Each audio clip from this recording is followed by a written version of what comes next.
bail reform, a subject we've talked about on the show a fair amount. We've brought together people from both sides of the political aisle to talk about this, whether it's the American Civil Liberties Union or the Americans for Prosperity, both very polar opposites when it comes to many things. Both sides came together with regards to this subject, and returning to talk about this subject is Professor of Law Buzz Scherr. Welcome back.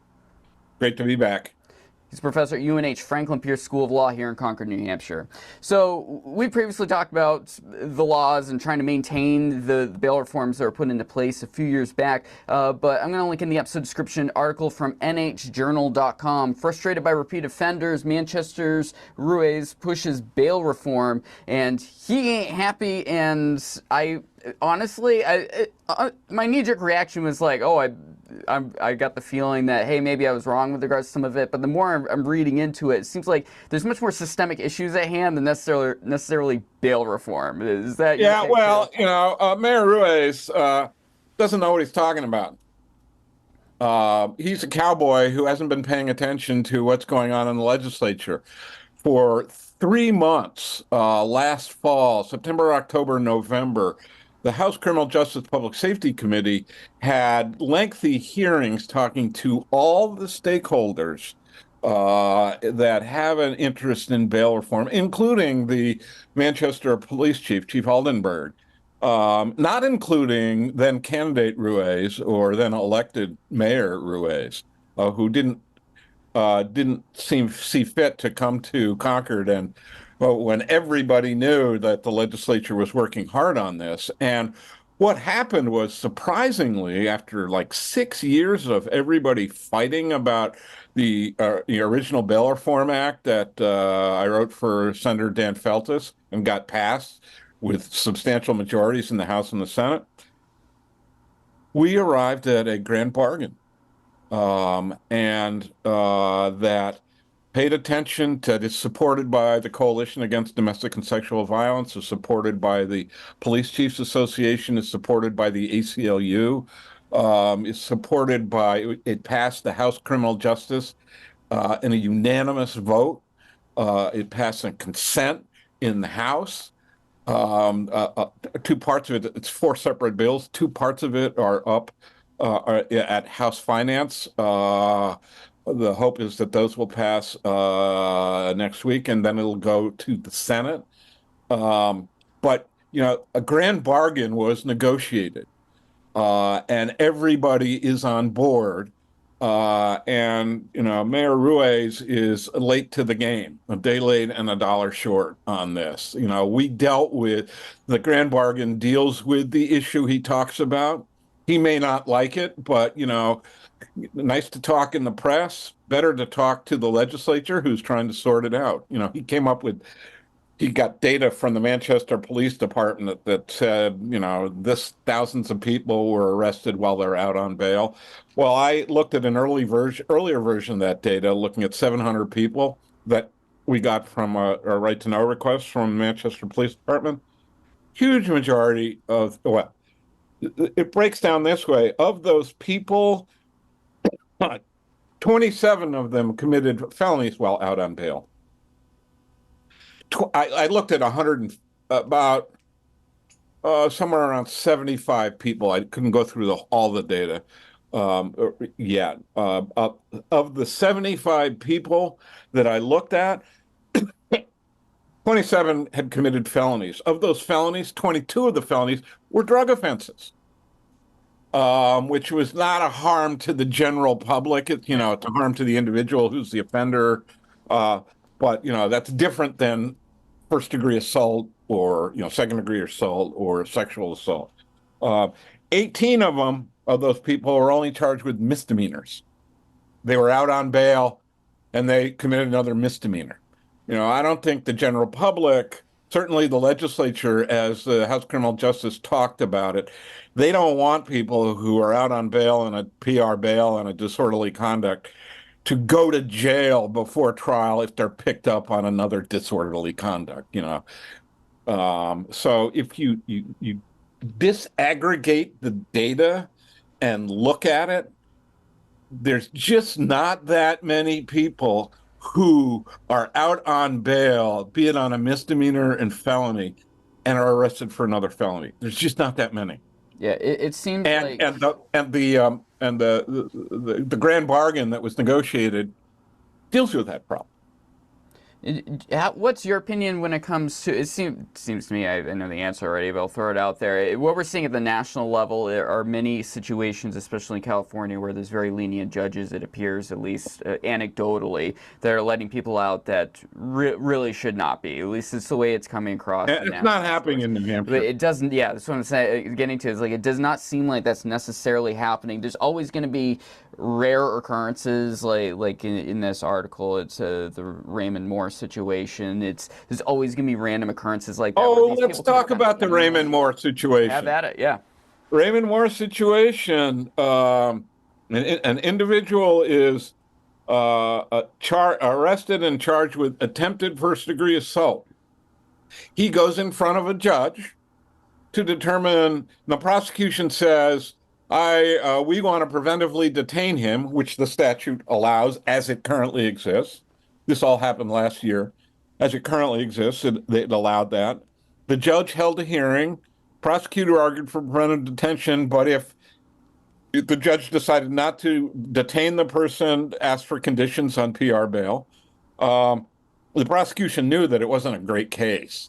There was a very viable defense. It was a homeless guy who was surrounded by other homeless guys, and he was waving around a knife. And they charged it as attempted first-degree assault. So, but still, it's potentially an attempted first-degree assault. So the judge releases him on PR bail with conditions. That happens in early July. At the end of July, he is picked up on 2 or 3 misdemeanors in Manchester. The hearing on that is, nobody brings up that he's out on bail on the attempted first-degree assault. Yeah. A hearing on that is moved to September. And in late August, he's picked up in Nashua for some more misdemeanors. In early September, first couple days of September, there's a hearing in Nashua District Court. The prosecutor there doesn't bring up, it's on both the sets of misdemeanors, the late July and late August misdemeanors. The prosecutor in that case does not bring up the fact that he's out on PR bail on an attempted first-degree assault in Superior Court. And unfortunately, what happens is the individual then is charged, ends up allegedly killing somebody 6 or 7 days later.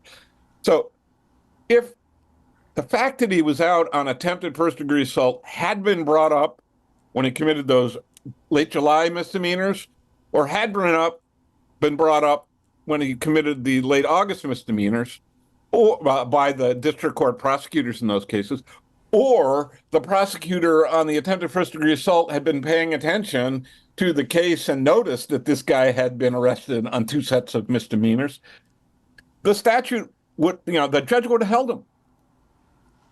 But so the failure wasn't the bail statute. Yeah. The failure was prosecutors weren't doing their job, whether they were overworked, whether they were lazy, whether they just didn't notice, whatever the reason. I don't know what the reason is, but somebody died not because of the bail statute, like Ross Berry and Mayor Ruais like to say. Somebody died because 3 different prosecutors didn't do their damn job, and that's the problem. So it's great to scare people when you're running for political office or in your political office to get them on your side. And that's what's going on. These are just, they'll say differently, but, people like Representative Berry, people like Mayor Ruais are just scaring people. I will point out, ever since bail reform went in effect in 2018, the crime rate in New Hampshire has steadily gone down. I'm not saying that bail reform caused that decline, But it hasn't gotten in the way of that decline. Yeah, I There's know. In the crime very wave least, coming. if less people are in less dire situations, in and out of prison, trying to scrap together money, family members trying to scrap together situations that to get the money to get people out, and putting whole families in really bad places, that's systemically terrible on its own. Yep. And that's what, you know, much credit to House Criminal Justice and Public Safety, particularly Chairman Terry Roy, Representative Roy, for listening to everybody and understanding all the concerns of the police, the concerns of people whose lives are being ruined because somebody in the family got held in bail for 3 days before they got out, and they lost their job, and now they lost their house because they couldn't pay their rent. And we listened to the superintendents about what kind of, really should we be using the jails to try and cure systemic mental health issues, substance abuse issues, homelessness issues. So it really was a comprehensive look at things, and it's a good set of compromises that Mayor Ruiz should read. Yeah, definitely. And let's shift over to what I'm curious to get your takes, and I'm not sure how much time you spent on this. I'm assuming you have, but I mean, to me, it seems like there a lot more of this is down to issues of the fentanyl crisis we have in the Northeast and changes in homeless population densities in cities like Concord, Manchester, Dover, and such, and us not having good solutions in dealing with it. City councils that aren't prepared necessarily to Spend handle money. them. What do you just some thoughts? What are some of your thoughts Yeah, on all this? what we know is that, one, as I said, the bail statute can't is not the appropriate statute to manage homelessness, to manage substance abuse disorders, to manage mental health disorders. We know that. We also know that efforts to manage those involve spending money, involve social services. And too many people have not yet gotten the idea that you can spend money on social services or you can spend money on building bigger jails and bigger prisons. That's your choice. I think for a whole host of reasons that I don't need to really get into detail on, it in the long term, it makes more sense to have better social services. It makes more sense to really find solutions to the housing crises in Concord, in Manchester, in Portsmouth. That's what everybody who's looked at it knows in the end, that homelessness, in those cities who have low homelessness rates as compared to cities that have high homelessness rates, the difference is availability of housing. And that's not a criminal justice system solution. Yeah. Um, It's not a sexy political pitch, unfortunately, which really I think hurts the narrative to really get honest solutions. Like we get distracted by the fact that we need the police department to go in and clean out the camps. Like, okay, but we haven't thought about why are the camps there to begin with? where are they going to go? Yeah, Right. where are they gonna go? Why are I'm getting upset as I live in downtown Concord area, and we're seeing people donating like tents. There's so much money going towards providing these resources that are not the correct They're direction. short-term temporary resources. Yeah, like we need to fix the money that could be going to all these things that are going to it could be funneled to fix things, but instead we're saying no, it's their human right to be able to exist. Like we're not fighting for their saying they shouldn't exist. We're saying we should be trying to get them help. They're hard problems. Yeah. So we gravitate towards, let's use the bail system. Let me give you another example. Part of this grand bargain that House Criminal Justice and Public Safety put together, Ask the ICJJC, the I don't know what the it's a joint legislative and government agency committee that's got police on it. It's got representatives on it, and the one of the pieces of the grand bargain is to delegates to the ICJJC the responsibility of figuring out the value of having statewide pretrial services so that somebody who's got mental health issues can go into the pretrial service system and get service, get sent or diverted to services that would work for them, rather than just let's put them in jail and really not do much of anything while they're being held pretrial. So the grand bargain recognizes this issue and says, some counties have pretrial services. Stratford County has pretrial services. Cheshire County has pretrial services. Why? Because they get a lot of money housing federal inmates, and they can afford it. So let's look at statewide whether pretrial services make sense at a statewide level and funded at the statewide level. Yeah, that's super interesting. I should follow up with you after this to if you have some contacts for people that are in that space, because they're obviously ending up in front of the criminal justice system in one way or another, whether it's a noise disturbance, they're camping somewhere where they shouldn't be, they're having a breakdown, there's all sorts of issues that are stemming towards these legal Yep. interactions. Like, Well, the criminal justice Yeah. system is the default setting. Yeah, exactly. And the police don't like it. They don't like to keep arresting the same people for Oh, no, criminal I hate it. trespass.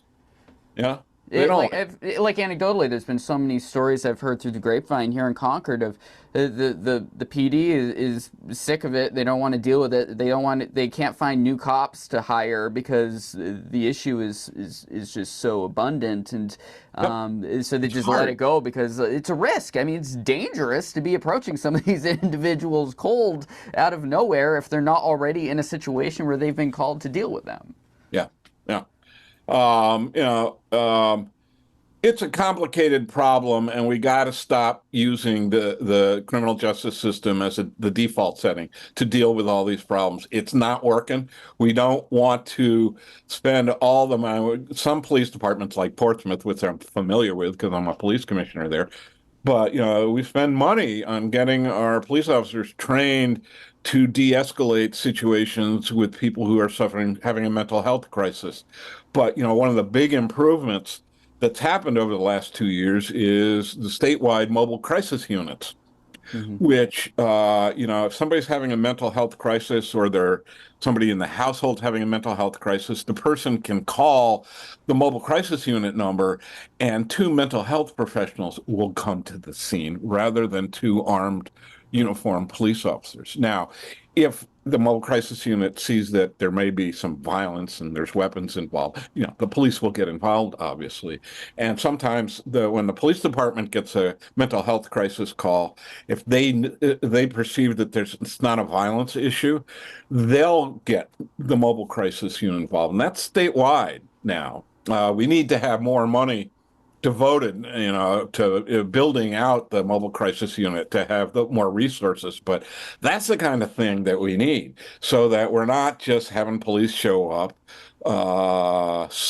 trained as best they can in a job that they didn't sign on to try and deal with the situation when their only tools most of the time is, all right, let's arrest them for something and send them off to jail. They don't like doing that.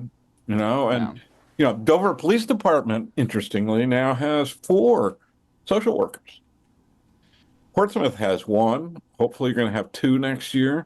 What do? When somebody they know somebody has mental health issues and they've reached out to the department, the social workers will do it. Like, say the police went to the scene with a person who had mental health issues. The social worker will do, let's call it aftercare. They'll then reach out to the person and say, here, let me help you get to the community mental health services or get to this or get to that. So that's a developing trend in New Hampshire to have social workers employed by the police departments. Dover's got 4, Portsmouth has got 1, hopefully more going forward. It's good. It's really, some police departments are developing multifaceted responses to people in mental health crisis, so they just don't get sent into the criminal justice system. Really positive things. When are how long has that been going on here in New Hampshire, and when do you think we will start really seeing data around the effectiveness of something like that? 2 answers. One, the mobile crisis unit has been fully operational for about 1.5 years. I think we really need 4 or 5 years of data to have scientific data. But ever since the mobile crisis unit has been in place, mental health calls involving mental health issues have dropped 35% in Portsmouth. Wow, that's big.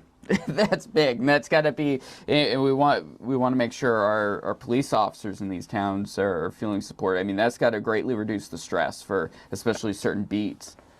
Yeah, well, part of the problem right now, nationwide and in New Hampshire, is it's hard to hire police officers.